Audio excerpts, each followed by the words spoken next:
بسم اللہ الرحمن الرحیم۔ السلام علیکم ورحمۃ اللہ وبرکاتہ۔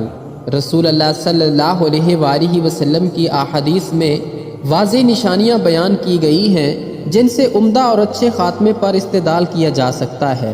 تو کوئی شخص جب بھی ان علامات میں سے کسی علامت پر فوت ہوتا ہے تو اس کے لیے بشارت ہے۔ ہم اللہ تعالیٰ سے حسن خاتمے کا سوال کرتے ہیں۔ نمبر 1، موت کے وقت کلمہ شہادت۔ حضور صلی اللہ علیہ وآلہ وسلم کا ارشاد ہے کہ جس کا آخری کلمہ لا الہ الا اللہ ہوا وہ جنت میں داخل ہو گیا۔ نمبر 2، پیشانی پر پسینے کا آنا۔ حضرت بریدہ رضی اللہ تعالی عنہ فرماتے ہیں کہ وہ خراسان میں تھے اور بھائی کی عیادت کے لیے گئے جو کہ بیمار تھا۔ جب وہاں پہنچے تو وہ قریب المرگ تھا اور اس وقت اس کے ماتھے پر پسینہ تھا۔ وہ کہنے لگا اللہ الکبیر۔ میں نے رسول اللہ صلی اللہ علیہ وآلہ وسلم کو سنا۔ آپ صلی اللہ علیہ وآلہ وسلم نے فرمایا کہ مومن جب مرتا ہے تو اس کے ماتھے پر پسینہ ہوتا ہے۔ نمبر 3، جمعہ کی رات یا دن میں فوت ہونا۔ رسول پاک صلی اللہ علیہ وآلہ وسلم نے فرمایا جو بھی مسلمان جمعہ کے دن یا رات کو فوت ہوگا اللہ پاک اسے قبر کے فتنے سے بچا لیں گے۔ نمبر 4، میدان قتال میں شہادت کی موت حاصل کرنا، کیونکہ شہید کو ایسے 6 انعامات دیے جاتے ہیں جو کسی دوسرے کو عطا نہیں کیے جاتے۔ اللہ تعالیٰ شہید کو چند خصلتیں عطا فرماتا ہے۔ نمبر 1، خون کے پہلے قطرے کے ساتھ ہی اس کی بخشش کر دی جاتی ہے اور جنت میں اس کو ٹھکانہ دکھا دیا جاتا ہے۔ نمبر 2، عذاب قبر سے پناہ مل جاتی ہے۔ نمبر 3، بڑے خوف سے امن میں ہو جاتا ہے۔ نمبر 4، اسے ایمان کے زیور سے آراستہ کیا جاتا ہے۔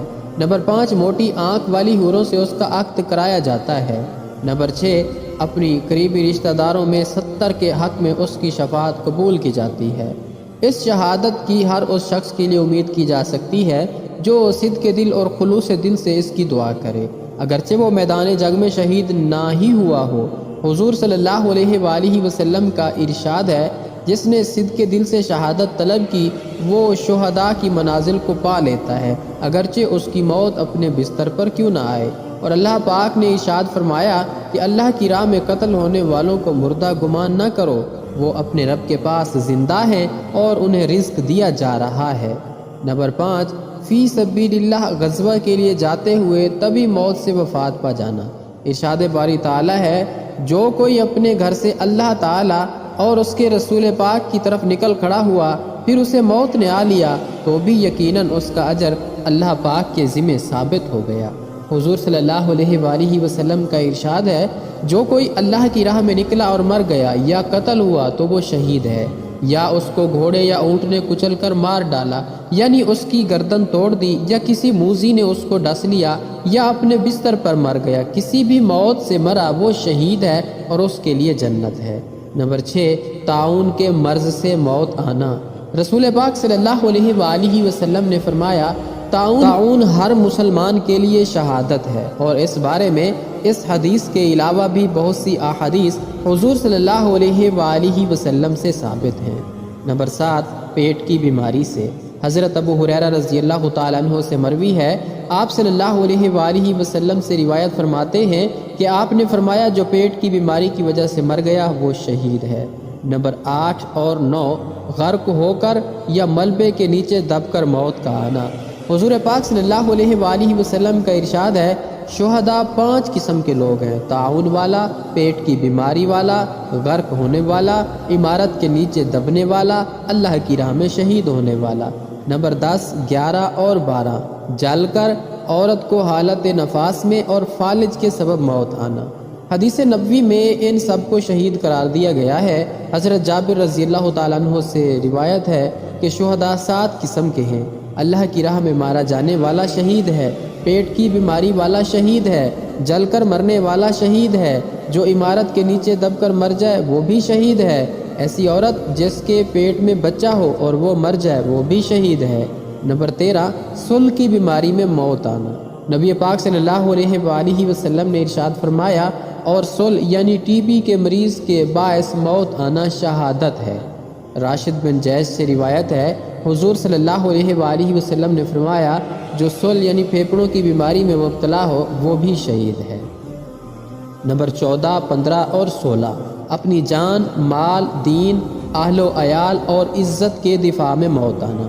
حدیث نبوی صلی اللہ علیہ وآلہ وسلم ہے، جو شخص اپنے مال کی حفاظت میں قتل کر دیا گیا وہ شہید ہے، جو اپنے اہل و عیال کے دفاع میں قتل کر دیا گیا وہ شہید ہے، جو اپنا دین بچاتے ہوئے قتل کر دیا گیا وہ شہید ہے، اور جو اپنی جان بچاتے ہوئے قتل کر دیا گیا وہ شہید ہے۔ نمبر 17، پہرے کی حالت میں موت آنا۔ حدیث نبوی صلی اللہ علیہ وآلہ وسلم ہے، ایک دن اور ایک رات پہرا دینا ایک ماہ کے روزے اور اس کے قیام سے بہتر ہے، اور اگر وہ شخص پہرے کی حالت میں فوت ہو جائے تو اس کا وہ عمل جسے وہ کیا کرتا تھا اس پر جاری ہو جاتا ہے، اور اس کا رزق بھی اس کے لیے جاری کر دیا جاتا ہے، اور دو فتنے میں ڈالنے والے فرشتے یعنی منکر نکیر سے بھی محفوظ کر لیا جاتا ہے۔ نمبر 18، کسی بھی نیک عمل پر موت آنا۔ حضرت حذیفہ سے مروی ہے کہ رسول پاک صلی اللہ علیہ وآلہ وسلم نے فرمایا، جس شخص نے رضائے الہی کے لیے کلمہ لا الہ الا اللہ کہا پھر اس کے ساتھ اس کا خاتمہ کر دیا گیا تو وہ جنت میں داخل ہوگا، اور جس نے رضائے الہی کے لیے ایک دن روزہ رکھا پھر اس کے ساتھ اس کا خاتمہ کر دیا گیا تو وہ جنت میں داخل ہوگا، اور جس نے رضائے الہی کے لیے کوئی چیز صدقہ کی پھر اس کے ساتھ اس کا خاتمہ کر دیا گیا تو وہ جنت میں داخل ہوگا۔ حضرت حنظلہ بن عامر رضی اللہ تعالیٰ عنہ، جن کے باپ ابو عامر کو فاسق کہا جاتا تھا، حضرت حنظلہ رضی اللہ تعالیٰ عنہ کی نئی شادی ہوئی تھی۔ جب آپ نے جنگ کے نغارے سنے تو اس وقت عمل زوجیت میں مصروف تھے۔ میدان جنگ میں مشرکین کے ساتھ آپ کا سامنا ہوا تو آپ رضی اللہ تعالیٰ عنہ صفوں کو چیرنے لگے، یہاں تک کہ مشرکین کے سردار ابو سفیان صخر بن حرب تک پہنچ گئے، اور قریب تھا کہ آپ اس کا خاتمہ کر دیتے اگر اللہ تعالیٰ نے آپ کے لیے شہادت مقدر نہ کر دی ہوتی۔ ابو سفیان پر معاملہ بڑا سخت ہو گیا جب آپ مکمل طور پر اس پر غالب آ گئے اور اس کو ختم کرنا آپ کے بس میں تھا۔ شداد بن اسود نے دیکھ لیا، اس نے آپ کو ضرب لگائی اور شہید کر دیا۔ ملائکہ نیچے تشریف لائے اور حضرت حنظلہ رضی اللہ تعالیٰ عنہ کو غسل دیا۔ اللہ کی راہ میں جہاد کے لیے تیار رہنا۔